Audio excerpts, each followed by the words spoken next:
Aksident në Lushnjë, Benci merr para furgonin me pasagjer përfundon në kanal dhe përfshihet nga flakët.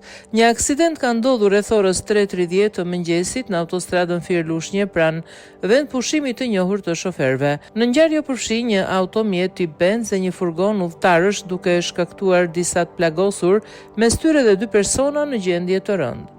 Benci që udhëtonte me shpejtësi të lartë ka goditur nga pas furgonin me pasagjer duke shkaktuar humbjen e kontrollit dhe përplasjen e fortë të 2 mjeteve. Si pasojë automjeti tip Benz, theu barierat mbrojtëse metalike të rrugës përfundoi në kanalin kullues përgjatë autostradës dhe u përfshi nga flakët. 4 persona që ndodheshin në Benz fatmirësisht kanë arritur të dalin nga mjeti dhe të shpëtojnë gjallë, megjithatë janë dërguar në spital për trajtim mjekësor.